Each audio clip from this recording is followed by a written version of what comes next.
99% of organic funnels fail because most operators don't understand the concept of warm audience depletion. That's why you see an initial spike in revenue, then an immediate drop off. Because I understand it, I was able to take an offer with no warm audience from generating 1500s in the 2 months before working with me to 20K in the 2 months after working with me. So in this video, not only will I teach you what warm audience depletion is, but more importantly, I'm going to teach you how to optimize around it so that your revenue scales consistently. But first, I need to give you a very clear visual of how important this is so that you take this video seriously. And there's no better way to do this by just showing you my live calendar. Because of the stage we're at with this offer, it doesn't make sense for us to onboard a sales rep. So I'm taking all the sales calls. Sucks for me personally because my time is cooked. That's why I haven't been posting that much, but it's amazing as far as this video because I can show you the call volume increase over time as we start to optimize the creator's warm audience. This date right here, February 25th, was the last date we recorded a pre-call asset, which was our podcast VSL.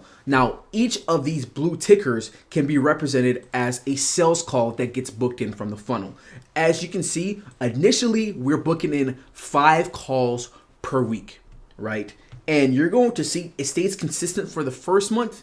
And then what you'll see is what typically happens with organic funnels. You'll see that it starts to drop off dramatically for the month of April. We go from 5 calls a week to we'll be lucky to get 3 calls a week. But because we understand what's going on in the front end, we fix this quite rapidly. You can see it gets bad. We're only getting 2 calls per week. We're stressing out. And you can see that once we start getting into the months towards the tail end of April, and especially towards March, our call volume shoots up drastically. Now, we didn't change anything about the funnel. We just understand the concept of warm audience depletion. Literally, you can see we go from booking 5 calls a week to we'd be lucky to book in 3 calls a week to over the last 3 days, we've booked in 25 calls. It is that drastic for you to understand this. So now that I've given you a visual representation of what it looks like to get this correct, let me start breaking down what warm audience depletion is to begin with. The easiest way to explain warm audience depletion is to think about cars, right? Some people drive regular cars. This is a Volkswagen Beetle. Some people drive fancier cars. This is Ferrari SF90. Do you know what both of these cars have in common? They have a fucking engine. Because they both have an engine, right? They both have engine oil. Now, when you drive a car for too long without changing your oil, it's gonna fuck up your car. And it doesn't matter whether you have a shitty Volkswagen Beetle or an amazing Ferrari SF90. If you drive your car for too long without changing your oil, your car is gonna get fucked up. Now, let's bring this back into the marketing perspective, right? Some offers are Volkswagen Beetles. They're not the best. They make money, but it's not crazy. Some offers are Ferrari SF90s, right? They're making hundreds of thousands of dollars per month. But regardless of what type of offer you have a growth engine.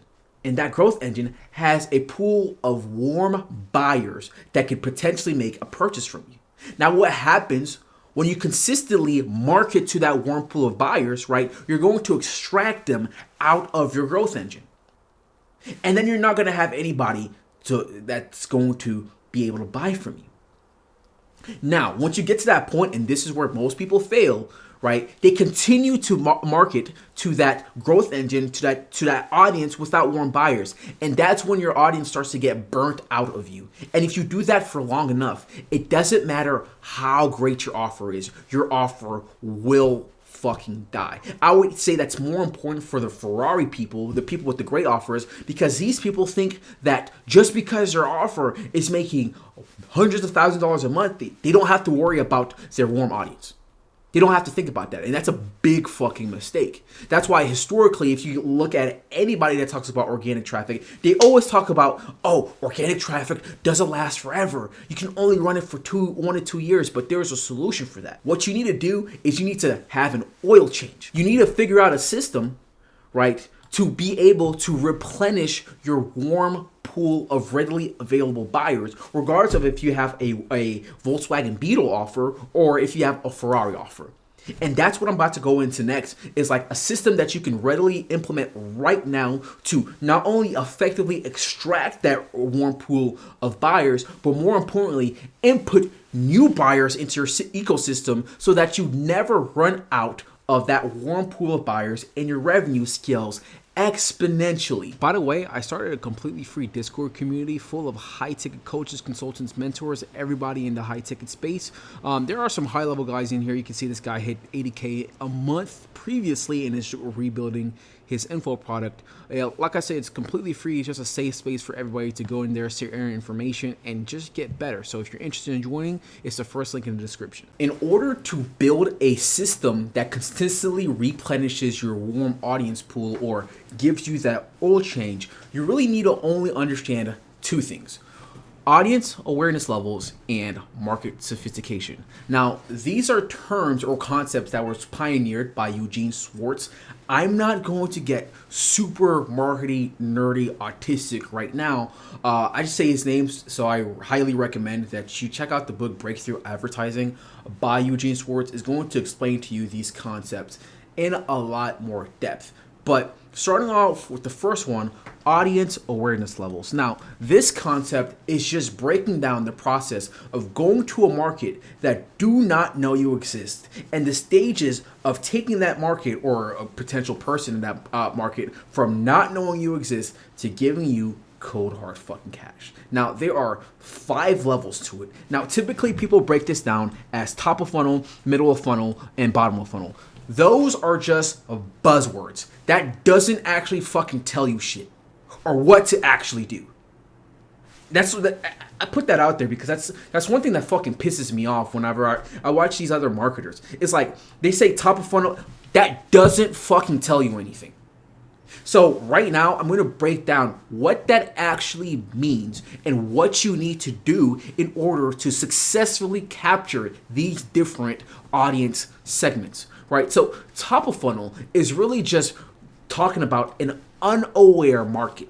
So people that do not know you exist, they do not have a concept of your solution or the problem that they're even facing. Now, I have broken this down more in depth before, but I'm just going to re-summarize it. Essentially, right, broadest audience, no identified a problem in regards to your solution. Goal when advertising to this audience is leveraging curiosity to get them asking questions that eventually makes them realize that they have a problem.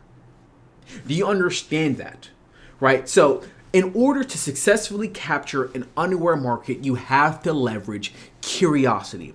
That's why when you look at big YouTubers, the reason why they're able to go so big, they're able to go so broad, is because they have the highest lever of utilization of curiosity. Like you look at Mr. Beast, curiosity. I don't even know who are the other big YouTubers are. I guess Ryan Trahan. It's leveraging curiosity. That's how you capture a broad, unaware market. Now, you can't stick there because just capturing the market doesn't turn them into actual fucking buyers. That's why, even though like historically you've seen it, that YouTubers or creators or organic marketers, right, they can have millions of followers and make no fucking money. It actually happens. You'll be surprised the amount of people that have 200K followers on Instagram and make no fucking money. That's because they're only utilizing curiosity. You have to be able to do the other segments of this. But getting back into the unaware market, I'm not going to go into like paid advertising here. Number one, because full transparency, I've never ran ads before. I just understand it. But I can go into depth about like organic marketing, right? Now, organically, this is how people in the organic space are leveraging curiosity in order to capture that unaware market. And I use 2 big examples, Iman Gadzhi and Breast Scales, right? You see titles like this: I bought my dream car at 23. An unaware market, an unaware consumer is going to be like, holy shit, how is this 23-year-old, how is this young guy, right, able to buy this expensive car at his age? Like that's the curiosity aspect. You have to watch it to get that itch scratched. So Posts like this makes your audience ask how this kid able to afford this lifestyle, which leads to them realizing that they have to log in because they are poor in comparison, which leads to them starting to ask themselves how they can make more money, which becomes a core problem that they don't know how to make enough money to afford this lifestyle. So now you have successfully taken somebody who doesn't know who you fucking exist, giving them a curiosity bait, and now they're asking themselves a core question. They have a core problem. How the fuck is this 23-year-old, how the fuck is this 20-year-old able to make this amount of money and I can't? And now you have opened the door to start being able to implement the marketing fucking bullshit that you want to make them buyers. So after you have successfully captured an unaware market, we move into the middle funnel. Now, the middle funnel goes into problem aware and solution aware buyers. So we're going to start off with problem aware buyers. So problem aware buyers is an audience is now aware of the problem, but they don't have a solution for it, right? Goal when advertising to this audience is to agitate the problem and point them to a solution. So it's not enough that they are aware that they're poor in comparison to these creators, right? They have to feel that pain. You have to sell. That's why lifestyle marketing works so well, right? They say that lifestyle marketing is dying. It's not really dying. It's just changing. It's just harder to just say bland fucking statements. But lifestyle marketing is always going to fucking work, if we're being honest. Because there's always going to be that, I want what this other person to have. It's the Jones effect. Humans are psychologically wired for this, right? Don't listen to anybody that just says lifestyle marketing is dying and they don't actually give you context on what aspects about it is dying. Like the fake guru shit, yeah, that's dying. But lifestyle marketing is never going to fucking go away, right? So you have to agitate that problem, right? And then introduce a solution. And you'll see how that's done with these two specific people, Brez and Iman, right? Explaining the business model that makes me $100K per month at 19. Closing $80,000 of SMA clients in 72 hours. So now you've called the audience out. Yeah, you're poor and I'm not. This is how I make money, right? So posts like this answer the question of how can I make enough money to afford the lifestyle by exposing the business model that allows a creator to have that said lifestyle. But the brings up the follow-up question is how can I capitalize on the lifestyle at the same level this creator does? Which brings us to solution aware. Now, solution aware audiences, at the point in the pyramid, the audience is aware of their problem and your solution, but they start to actively look at all solutions to that problem. To stay in the theme of online biz ops space, some people at this stage will know that their core problem is that they're poor, know that breast scales pushes a specific business model, which is freelance brand scaling, is how he makes a lot of money. But we'll start to look at all the different business models that will show them how to solve their problem. So just to summarize that, somebody at this stage will recognize that, hey, they're poor, and then this specific creator makes money through freelance brand scaling, right? But a solution aware person isn't just going to look at freelance brand scaling. They're going to look at SMMA. They're going to look at trading. They're going to look at crypto. They're going to look at all the ways it can make money to solve that initial problem. Now, the goal when advertising to this level is to show them why your specific solution is the best choice in the market, right? So going back into breast scales and Iman, right? So 10 steps I got to start SMMA, right? How to get freelance brand scaling clients with no experience, blah, blah, blah, blah, blah, right? Beginner level tutorials are what targets this level of awareness. The goal of these tutorials is to frame the creator solution as the easiest one to get to, the simplest to actually run, and the highest probability of success. Second and tertiary goals are to reduce risk and build trust. This is also where you can start implementing a stronger CTAs. So like I said before, solution aware buyers, right? They know they're poor. They know that how you're making money is through a specific business model, but they're looking at all the business models, right? They're looking at all the possible solutions, right? And now it's your job to show them why your solution, right, is the best. And this just goes back into human psychology and marketing of what people want. They want fast, easy, cheap, That's what they want. So if you can successfully show them why your solution is the easiest to get to with the highest probability of success, and you can do it really, really fast, and it's not gonna take a lot of investment from that end, that's how you successfully market to this specific segment of the audience. Then we move into bottom of funnel. Now, bottom of funnel kind of talks about two stages, right? So product aware and most aware. So product aware buyers, right?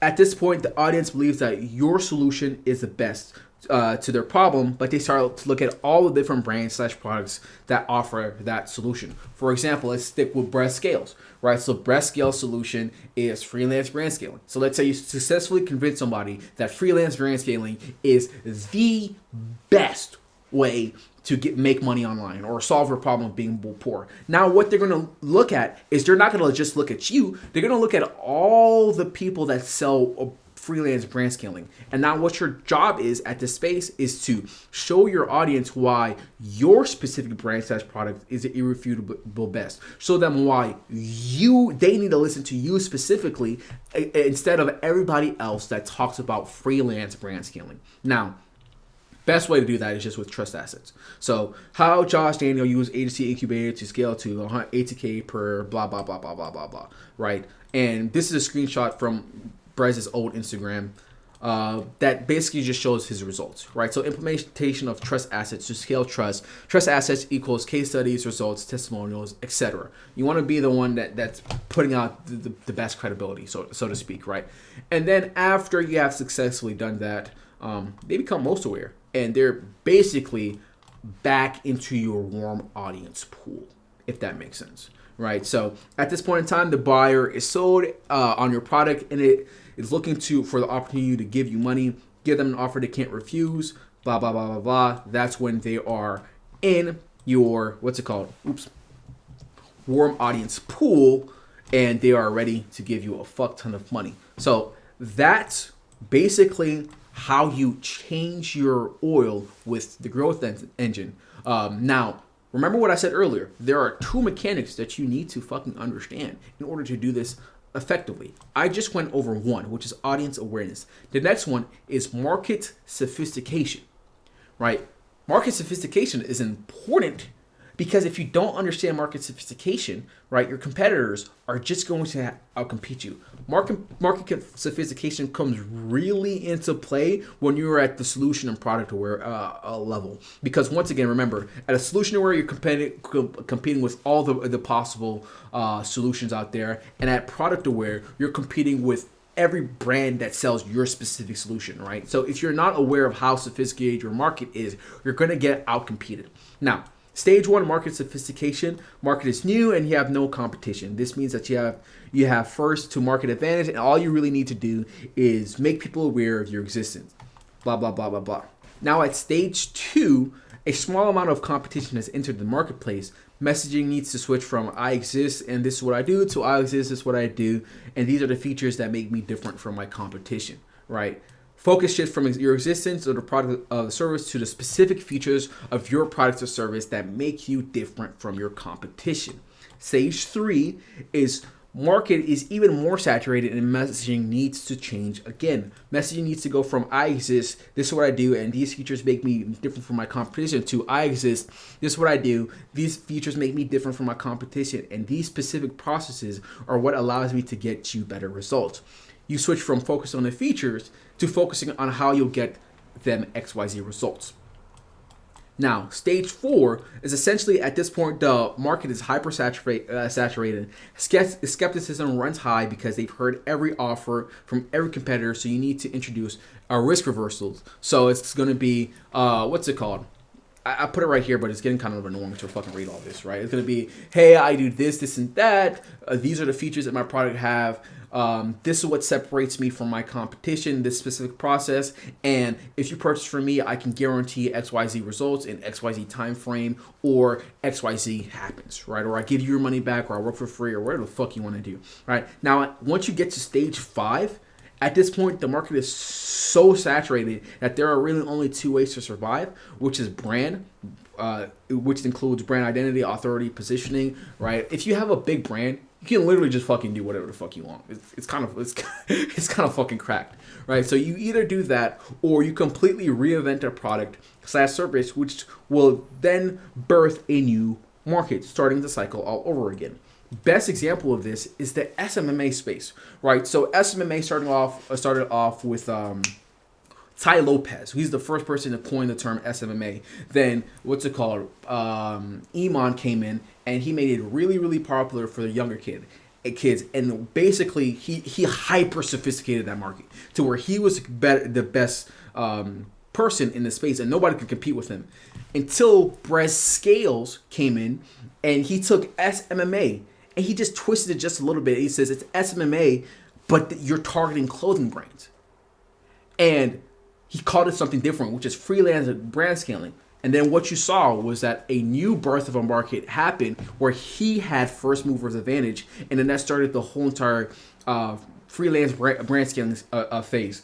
But if you really just think about it, freelance brand scaling, it's just SMMA targeted towards clothing brands. And that's essentially it. It doesn't have to be more complicated than how I just explained it. So if you're an operator and you're on an offer that has completely depleted its warm audience and it's time for an oil change, go ahead and take what I just told you and implement it. And fair warning, it's not going to happen immediately. It's going to take around 2 to 3 weeks before you start seeing the trickling down effects. But I can literally guarantee that, like you saw on my schedule, your schedule is going to also get filled all the way back up. Now, with that being said, none of this shit fucking matters if you can't sign growth operating clients. So click this video next to see how I made getting growth operating clients easy as fuck.